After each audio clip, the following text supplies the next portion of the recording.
Formula Drift driver Fredric Aasbo. And today, I'm going to show you how to load a trailer with this, the 2025 Toyota Tundra TRD Pro.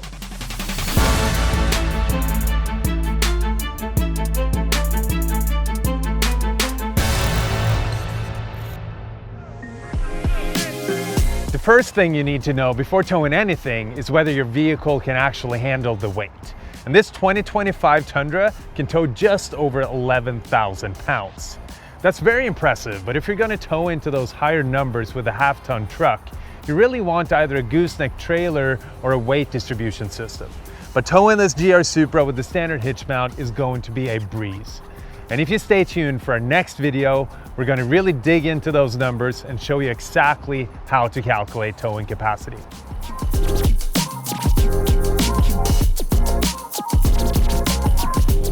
The most important part of loading a trailer is weight distribution. A quick rule of thumb, if you're unable to measure it, is to put around 60% of the load in front of the axle and 40% behind the axle, and make sure your trailer is level. But the best way is to actually measure your tongue weight, and we have this handy ball mount with the scale built right into it. So let's crunch some numbers. First, you need to know your max tongue weight and your max payload. Next, you need to calculate your gross trailer weight, which is the weight of the trailer plus cargo. Now, you want between 9 to 11% of your gross trailer weight to be at the tongue of the trailer. And finally, you need to calculate your payload, which is the total cargo in the truck plus your tongue weight. If your tongue weight and total payload are under the vehicle's max ratings, you're good to go.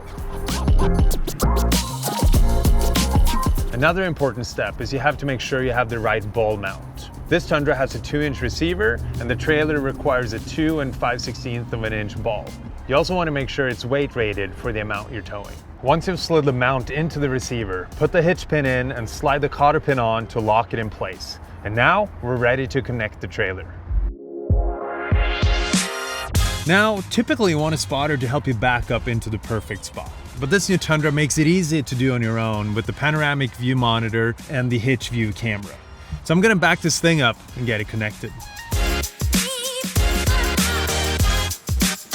All right, now that we have the tongue lined up perfectly, we want to make sure we have the tongue lock in the right position and we can start lowering it down onto the ball.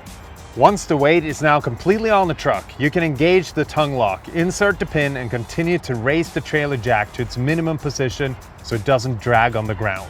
Next, you want to connect the safety chains, and you always want to cross them over to create a cradle, so if the tongue disengages, it'll catch it and stop it from dragging on the ground.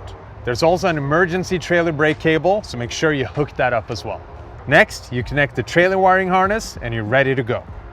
Now, most trucks come with a 4-pin and a 7-pin connector, and the 7-pin connector is typically for trailer brakes. Luckily, this Tundra has a brake controller already built in, but if you don't have that, you can get Bluetooth adapters that'll plug right into the truck and you can control it on your phone. How much you're allowed to tow without trailer brakes varies from state to state, but it can be anything from 0 to 5,000 pounds. So always make sure you have the right setup for the amount of weight you're towing. All right, now that we have everything connected, let's load it up. Remember those numbers we calculated earlier? Well, now it's time to get this thing loaded in here and get it perfectly balanced. But first, I'm going to show you why that's important.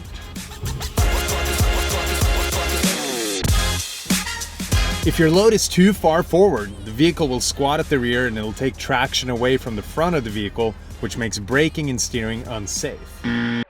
Now, if you have the load all the way at the rear of the trailer, it makes the load very unstable and likely to sway out of control.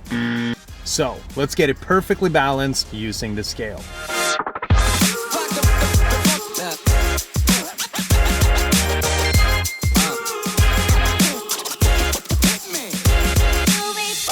Now, there's a few different ways you can do this, and the best way is if your trailer has tracks. In that case, you'll wrap the straps around the tires and you'll run them through D-rings right at the base of either side of the tires. If you don't have that, you can actually wrap your straps around the lower control arms like we're doing here, and you'll run them all the way to the D-rings on the floor of the trailer.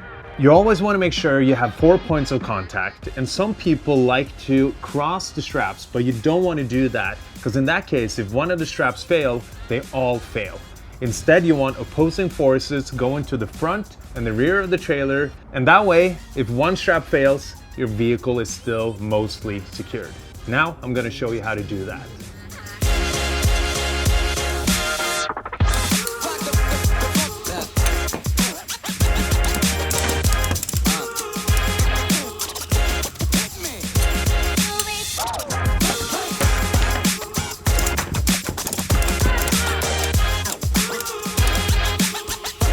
At the back, we can do the same thing that we did in the front and run the straps around the lower control arm or the axle.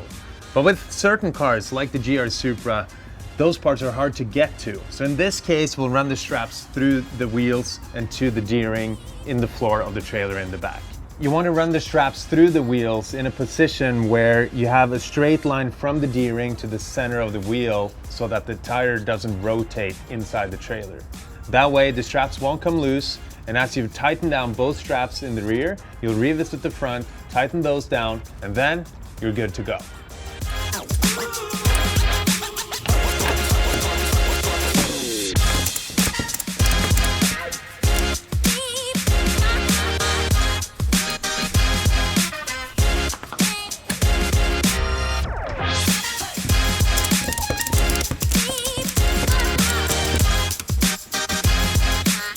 Another handy feature that's available on the Tundra is the air suspension system, which allows you to load level the rear height to achieve the right balance between truck and trailer. And this TRD Pro also has auto leveling headlights to make sure you're not blinding other drivers while you're towing. And that's it. That's how you properly load a trailer. Stay tuned for our next video where we show you other ways of towing a car.